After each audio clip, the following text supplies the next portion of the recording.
Guys, അപ്പോൾ എനിക്ക് വീണ്ടും അബദ്ധം പറ്റിയിരിക്കുകയാണ്. എന്ത് മീൻ ഉണ്ടാക്കുന്നത്? നമ്മളിപ്പോൾ ഉണ്ടാക്കുന്ന വെണ്ടയ്ക്ക അതല്ല, നമ്മൾ ഇന്നുണ്ടാക്കാൻ പോകുന്നത് ചക്കയട.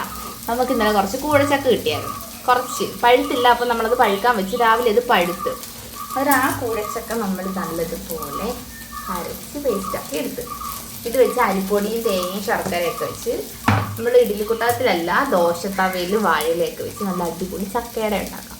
ഓക്കെ, ഒത്തിരി ഒന്നും എടുത്തില്ല, 2-3 എണ്ണത്തിനുള്ള അരിപ്പൊടി എടുത്ത് ഇതിനകത്ത് ആവശ്യത്തിന് ഉപ്പിടണം. പിന്നെ തേങ്ങ ചിരിങ്ങി ശർക്കര ചിരവി എടുത്ത്, തേങ്ങ എനിക്ക് മാത്രമേ എടുത്തോളൂ, ചേട്ടൻ കഴിക്കത്തില്ല, അപ്പോൾ എനിക്ക് മാത്രമുള്ള തേങ്ങ എടുത്തും ശർക്കരയും എടുത്ത് ഇത് നമ്മുടെ ചക്ക നമ്മൾ അരച്ചത് ഇതിന് ഉപ്പിടാം. ചക്ക ഇതിനകത്തോട്ട് ആഡ് ചെയ്ത് നമുക്ക് കുഴച്ചെടുക്കാം. ഇത് നമ്മുടെ ചക്ക ഇതിനകത്തോട്ട് കുഴച്ചെടുക്കാം. ഈ ഒരു പരുവം കണ്ടില്ല, ഈ ഒരു പരുവത്തിലാക്കി എടുത്താൽ. എന്നിട്ട് നമ്മൾ ഇതിനകത്ത് ഞാൻ ചക്ക മാത്രം ഇട്ടപ്പം ഒരുപാട് കുഴയത്തില്ല, അപ്പം നമ്മൾ ആവശ്യത്തിന് കുറച്ച് വെള്ളവും കൂടെ ഒഴിച്ചാൽ കുഴച്ചത്. കുറച്ചുണ്ട്, ഒത്തിരി വെള്ളം ആവുന്നില്ല, നമ്മൾ ജസ്റ്റ് ഒരു ക്രേവിങ്സിന് വേണ്ടി ഉണ്ടാക്കുക. ചക്കയുടെ ഇങ്ങനെ എല്ലാ ഐറ്റമാണ് ഉണ്ടാക്കുന്നത്, അത് വേറെ രീതിയിൽ ഉണ്ടാക്കുന്നത്. ഇത് ഞാൻ മറ്റേ ഗോതമ്പ് പൊടിക്കകത്ത് ചക്ക ചേർത്ത് അരച്ച് ചേർത്ത് ഇതെന്തോ കുമ്പിളപ്പം പോലെ അങ്ങനെ വയനയിലൊക്കെയാണ് ഉണ്ടാക്കുന്നത്. ഇത് ഞാൻ അങ്ങനല്ല, ഇത് എൻ്റെതായ രീതി ഞാൻ കണ്ടുപിടിച്ചതാണ് പുതിയ അരിപ്പൊടിക്കകത്ത്. മഴയായതുകൊണ്ട് കേൾക്കത്തില്ല പറയുന്നത്. ഇത് തേങ്ങ ഇടാത്തത്, അത് ചേട്ടൻ കഴിക്കും. ഇച്ചിരി തേങ്ങ ഒക്കെ ഇട്ടായി.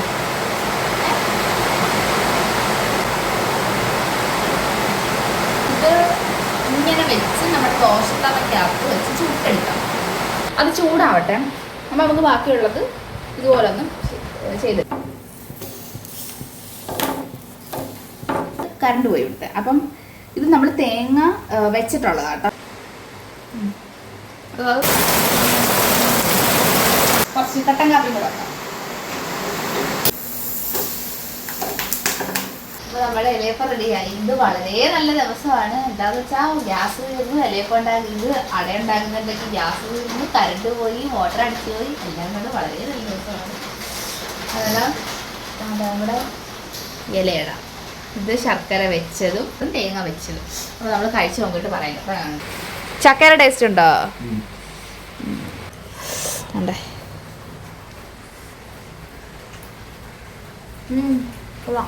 ശർക്കര അത് അലിഞ്ഞ് പൊട്ടി ഒഴുകുന്നതേ എന്താ ഭംഗി. ഗായ്സ്, അപ്പോൾ എനിക്ക് വീണ്ടും അബദ്ധം പറ്റിയിരിക്കുകയാണ്. തേങ്ങ വെച്ചതാണെന്ന് പറഞ്ഞ് ഞാൻ തേങ്ങ വെക്കാത്ത ഇത് തന്നെ കഴിച്ചു. കറണ്ട് ഇല്ലാത്തത് കൊണ്ട് തേങ്ങയുണ്ടോ തേങ്ങ ഇല്ലയോന്ന് കാണാൻ പറ്റിയില്ല, ഇരുട്ടായിരുന്നു. ടേസ്റ്റ് അറിയാൻ പറ്റിയില്ല, തേങ്ങ ഉണ്ടോയെന്ന് ശ്രദ്ധിച്ചില്ല. മധുരം കൊണ്ട് ഇതങ്ങ് തിന്നു കഴിഞ്ഞപ്പോഴാണ് പറയുന്നത് തേങ്ങ വെച്ചതാണ് ചേട്ടൻ തിന്നുന്നത്. സാരമില്ല, അടുത്തോടെ ഉണ്ടാക്കുമ്പോൾ പിന്നെ